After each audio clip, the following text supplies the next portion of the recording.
Toronto home prices dropped $132,000 in 2025. That's more than any other city in Canada. Well, at least that's what the media wants you to believe. But you see, that number is misleading because yes, the sales were very weak. And yes, the market did slow down drastically in 2025. Prices did go down and inventory went up to an all-time high. And it was the slowest year in the GTA real estate in about 25 years. But headlines like these makes it seem like homeowners lost $132,000 in a single year, which is not what the actual data shows. You see, feelings lie, people lie, but numbers don't. So here's what the Toronto real estate data actually tells us when you look at the whole year.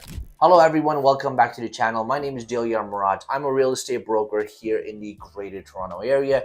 I help people buy, sell, and invest in real estate. And if you find this video helpful, I want you to give me a thumbs up and subscribe, as I will be posting a new video every single week. With that said, let's get started. You see, this article says prices dropped $132,000.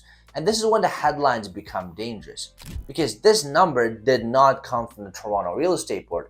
As a matter of fact, it came from a Zoocasa calculation based on averages. Now you see, there's nothing wrong with using averages. I use average prices all the time, but here's a problem. Average price of a home is not the most accurate representation of a market, especially when you're looking at a single month. For instance, if 10 luxury homes sell this month, but 10 entry-level condos sell next month, average prices will change widely, even if the average home didn't really change all that much in value. Now, this is why the professional analysts closely track the benchmark prices more so than the average prices, because average prices can easily be skewed by how many homes have sold, where they're located, and what type of properties have actually sold in that particular month. So when you actually see average home prices go up or down in a particular month, you have to ask yourself, did the prices actually fall, or is it just the types of home that sold change? Now here's a secret that's not really a secret. Home prices did go down in 2025. And it doesn't matter if you look at average prices, median, or benchmark prices, home prices across the GTA in all different asset classes have gone down. But let's look at the real picture. According to the Toronto Real Estate Board, in the beginning of 2025, average price of a home in the GTA was about $1,040,000.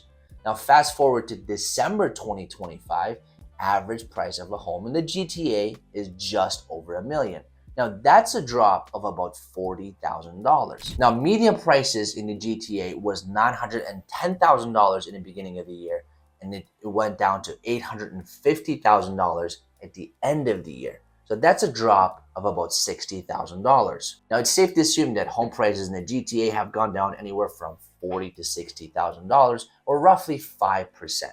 But that's nowhere near the $132,000 this article claims. Now, even if you look at the city of Toronto without the suburbs, without the 905, in the beginning of the year, average prices were $985,000. At the end of the year, the average prices were $986,000. So it practically remained flat. So no, Toronto did not lose $132,000 per home in 2025. But in 2025, prices spiked in the beginning of the year. Especially around spring, average price of a home in the GTA became $1,120,000, which is about $100,000 higher than what it is today. And the same goes for here in the Durham region, right? Prices peaked in February and early March of 2025 for the year before things gradually come down. But comparing the spring highs, or 1 month of data, to December lows, which is also 1 month of data, is not really accurate, because December, just seasonally speaking, is the slowest month of the year. Now here's a number that actually matters. In early 2022, average home prices in the GTA had an all-time high, $1,330,000. Now fast forward to today, average price of a home is around $1 million. Now that's a 25% drop from the peak. Well, that roughly translates to about $330,000 in lost value. Now that's real and that's significant. I mean, we've experienced a global pandemic where we weren't allowed to leave our houses. and mortgage rates were below 2%. And that followed by a rapid increase in interest rates to up to 6%, where people started to really feel in the pinch. And then after that came the trade wars and then the global tensions. And so 4 years later, prices today have gone down 25% from the peak. Now, mind you, we experienced most of that pain in the first 12 to 18 months after the first rate hike. And ever since then, prices have kind of been gradually coming down from 2023 to 2024 to 2024 to 2025.